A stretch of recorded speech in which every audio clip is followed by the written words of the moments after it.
Part 1: The World Before the Shot. Europe on the edge. At the dawn of the 20th century, the world believed it was entering a golden age. Industry was booming. Cities were expanding. Technology promised progress and stability. Many Europeans believed that war between great powers was no longer possible. They were wrong. Beneath this confidence lay fear, rivalry, and resentment. Europe was dominated by four empires: Britain, Germany, Russia, and Austria-Hungary. Each one watched the others closely. Each prepared for war while publicly speaking of peace. Germany was rising fast, challenging Britain's dominance. Russia sought influence in the Balkans. Austria-Hungary struggled to control its many ethnic groups. Nationalism spread like fire among people who wanted independence. Nowhere was this tension greater than in the Balkans. Bosnia, recently annexed by Austria-Hungary, was filled with anger and resistance. Serbian nationalists dreamed of uniting Slavic peoples into one nation.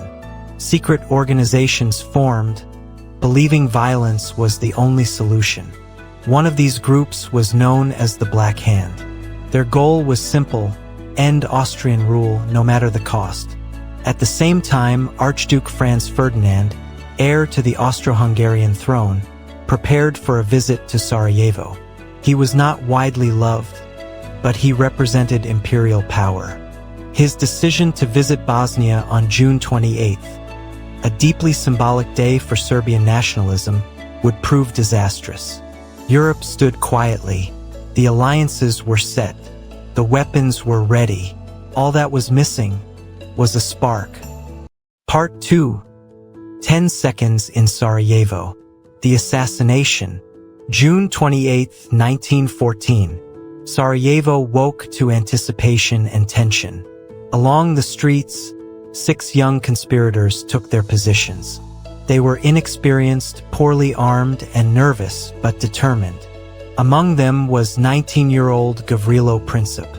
He was thin, quiet, and deeply radicalized.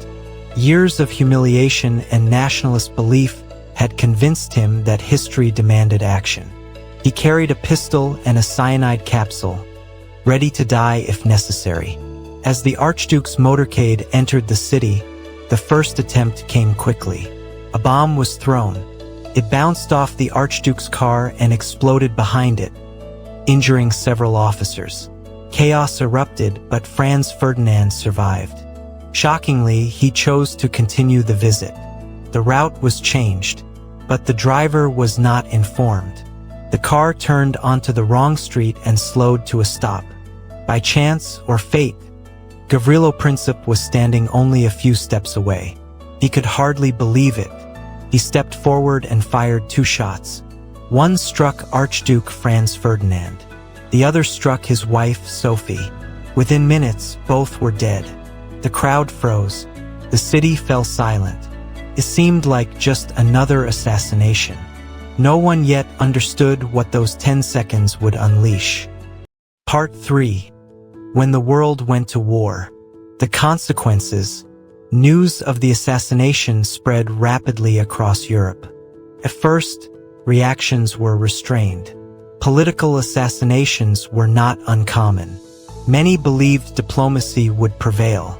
Behind closed doors, however, leaders prepared for war. Austria-Hungary blamed Serbia and issued a harsh ultimatum. Germany promised full support to Austria-Hungary. Russia pledged to protect Serbia. France stood by Russia. Britain watched, cautious but alert.